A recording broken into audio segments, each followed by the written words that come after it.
Salut à tous les gens, c'est Matt de RN Computers et aujourd'hui on se retrouve sur cette chaîne un petit peu spéciale pour une vidéo un petit peu spéciale. Jusque là tout est logique. On se retrouve malheureusement sans notre ami Rusty qui n'a pas pu être présent pour cette vidéo. Donc cette vidéo est dédiée à cette machine, on va voir un petit peu les composants qu'elle a, la configuration, ce qui lui manque, etc. Et ensuite on verra ce qu'on fait par la suite avec cette machine. Et bon visionnage. Et voici donc la belle machine que nous allons utiliser. Donc il s'agit d'un ordinateur compact sous Windows XP, voilà. Et voilà donc le PC que je vais vous montrer. Donc ce PC c'est un compact Presario, donc voilà, moi c'est un vieux PC de l'époque. Donc je vais juste vous montrer la configuration ainsi que voilà. Donc ça c'est un PC que l'on a récupéré, enfin c'est quasiment que des composants de récupération. Donc on va vous montrer ce qu'on fait avec des composants de récupération par exemple. Donc vous pouvez voir juste ici que l'on a une alimentation. Donc on va commencer par le plus important, c'est-à-dire le courant quoi. Une alimentation 110 watts qui n'est pas d'origine sur le PC. Bon 110 watts par contre elle a grillé parce qu'on a effectué des tests etc. Et donc elle n'a pas supporté un petit peu le courant qu'on y a injecté. Donc en plus de ça nous avons une carte mère. Donc cette carte mère je pourrais pas vous dire la marque. Je suppose que c'est une compacte parce que c'était celle d'origine pour le coup, avec des vieux slots graphiques, des vieux slots voilà comme vous pouvez le voir, graphiques, externes. Derrière ce port scan vous avez deux ports VGA, vous avez une carte son, plusieurs ports USB, un port Ethernet. Enfin vous avez pas mal de choses, c'est vraiment pas mal. Ensuite au niveau intérieur plutôt, on a un ventirad, donc un ventirad AVC, donc voilà. Nous avons un disque dur 40 Go, voilà que vous pouvez voir à l'écran maintenant. Ensuite on a donc comme vous voyez derrière le gris, c'est-à-dire la bande de données pour les disques durs et les lecteurs etc. Donc cette bande là. Voilà, qui descend jusqu'à se brancher sur la carte mère. Et derrière, en arrière-plan, vous voyez des barrettes de RAM. Donc les barrettes de RAM qui sont juste là. Tac, là et là.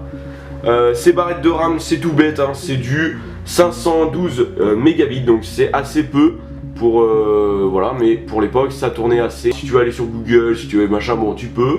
Par contre, faudra pas en demander trop pour le PC.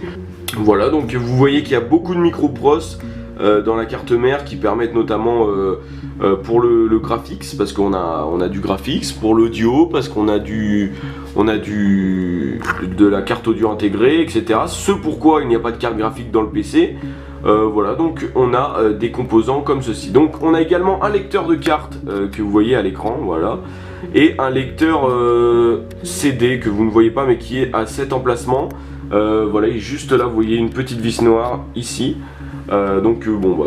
Basique, hein. C'est pas celui d'origine, hein, je précise, le lecteur pareil, voilà. Et enfin, pour terminer, nous avons des petits boutons et des petites choses assez sympas que je vais vous montrer tout de suite. Ici, vous avez une petite carte imprimée avec deux ports bleus, le fil noir et le fil gris. C'est exactement la même chose, ça relie à cette petite carte justement où il n'y a pas de bouton mais où il y a des ports USB.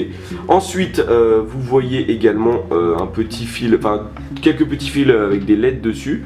Bon, les LED je les ai pas remises, mais sinon c'est justement les fils du bouton que vous voyez un tout petit peu, voilà à peu près pour l'externe. Ensuite je vais vous parler du PC en général. Donc ce PC, c'est un compact qui est l'ancienne filière de HP.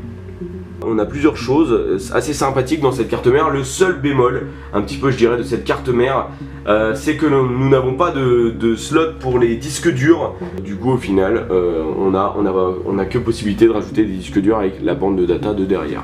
Voilà donc pour ce PC. Alors ce PC il s'avère qu'il ne fonctionne pas. Bon évidemment on sait qu'il y a un problème au niveau de l'alimentation. Donc l'alimentation est défectueuse, hein, j'ai envie de vous dire.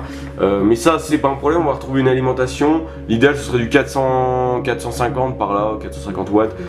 Quand on a une alimentation, j'avais déjà testé, tout s'allume, vraiment tout. Donc on peut ouvrir le lecteur, on peut constater que le disque dur est en fonctionnement, les ventirades sont en fonctionnement, les LED indiquent le fonctionnement et donc aussi la LED verte pour le stockage.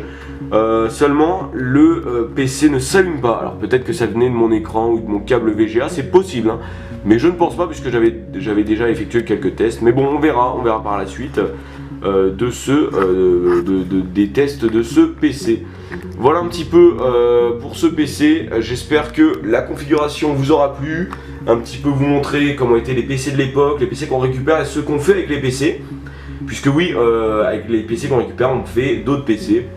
Par exemple, vous avez un PC qui ne fonctionne plus.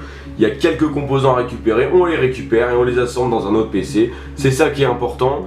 Et puis voilà, tout simplement. Donc, pour finir, je vais vous faire vite fait un petit tour général de l'ordinateur. Ce qu'on a vu depuis le début de la vidéo. Le lecteur CD, DVD, etc. Ensuite, le lecteur de cartes. Et enfin, les récapitulatifs du PC, etc.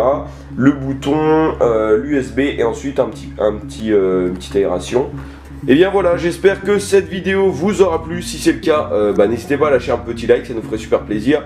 Et à la prochaine sur la chaîne de RM Computers. Et puis ciao tout le monde.